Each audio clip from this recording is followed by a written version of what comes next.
Nuevamente ayer vivimos un caso de corrupción tremendo dentro de la sede del Partido Socialista Obrero Español y dentro del Gobierno de España. Con una serie de grabaciones que fueron aportadas al Tribunal Supremo que parece que indican claramente esa corrupción en el percibo de comisiones por la adjudicación de obras. Y dicen que la sociedad española, a consecuencia de eso, se quedó conmocionada. ¿Conmocionada? ¿Pero cómo conmocionada? Si parece que desde el año 1978, en que se instaló el nuevo sistema, no hemos tenido una legislatura en la que no haya habido casos terribles de corrupción. Es que nos hemos olvidado de la época de Felipe González y del famoso hermano de Alfonso Guerra, que luego, por cierto, quedó en nada y que es bastante parangonable con el caso del hermano del actual presidente Sánchez.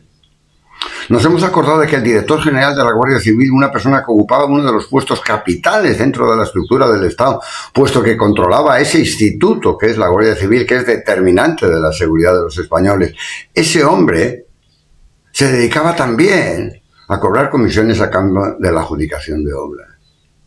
Y huyó de España y todo lo que ya sabemos, además. Es que nos hemos olvidado de que un vicepresidente del gobierno socialista, Narcís Serra, cogía fondos reservados y se los entregaba a una empresa extranjera mediante una cuenta en Suiza para que investigaran a personas privadas a las cuales consideraban enemigos del sistema. Se nos ha olvidado. Se nos ha olvidado que determinadas personas dentro de la organización del Partido Popular, concretamente en la época de Aznar, ministros, presidentes de comunidades y otros altísimos cargos, fueron condenados en sentido estricto también por corrupción. Y ahora aparecen estos gravísimos casos de personas de altísimo nivel dentro de la estructura del Partido Socialista. Parece como si viviéramos acostumbrados a tener que estar en el fango de la corrupción política. ¿Pero solo política? No. Para que un determinado político se corrompa mediante el percibo de comisiones, es necesario que haya empresarios que estén dispuestos a pagarla.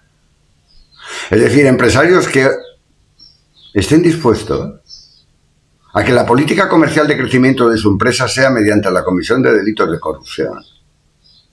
Así que, por favor, no nos rasguemos unas vestiduras falsas. No caigamos en el fariseísmo. Hay jueces corruptos, algunos condenados. Hay policías corruptos. ¿Para qué vamos a citar el caso de Villarejo? Hay guardias civiles que ceden a las presiones corruptas de los empresarios del narcotráfico. Parece como si en toda la sociedad española se hubiera extendido un cierto manto de corrupción y nosotros, como digo, estuviéramos acostumbrados a vivir en ese fango, ¿no?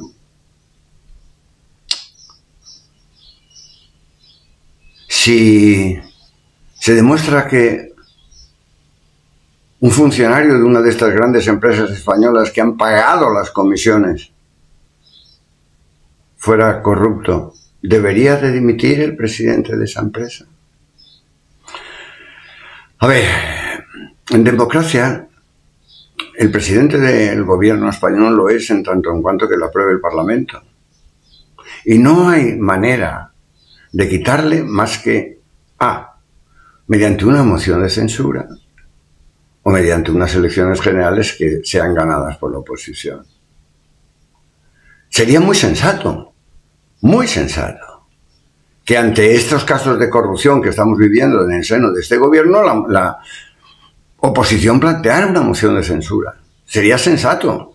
No solo que gritara y que más gritos, sino que planteara de verdad el mecanismo constitucional tendente a destituir al presidente del gobierno. Se llama moción de censura. ¿Por qué no lo hace? Porque la pierden previsiblemente. Entonces es un problema de conveniencia y de oportunidad, no de convicción y de moralidad. El problema es el ser humano. Mi experiencia del ser humano no es muy positiva. He podido comprobar en mis propias carnes que en el seno del ser humano, en el corazón del ser humano, viven sentimientos como envidia, como codicia, como avaricia, etcétera, etcétera, que son precisamente el caldo de cultivo en el que fermentan estos casos de corrupción en el seno de la política y en el seno de la sociedad. Por tanto, si queremos una sociedad estable, tendremos que trabajar sobre el ser humano, sobre su arquitectura de valores.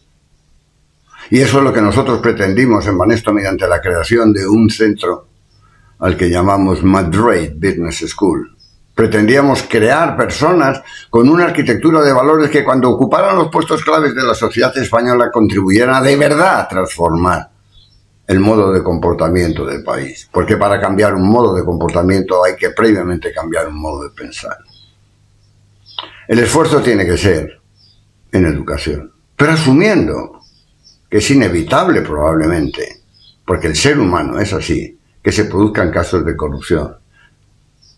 Y en tal coyuntura, lo que hay que hacer es crear mecanismos vigilantes por parte de un Estado potente, no como el que tenemos ahora, que pretende invadir esferas, sino un Estado concentrado en lo que tiene que hacer con personas con una arquitectura moral y con valores, que la clase política tenga también una arquitectura de valores adecuada, y que lo tengamos los empresarios y los jueces y la policía y la sociedad en general. ¿Es una utopía? Quizás. Pero si no trabajamos en el ser humano, si no trabajamos en la educación y en valores, poco ganamos gritando y diciendo que estamos conmocionados por la corrupción.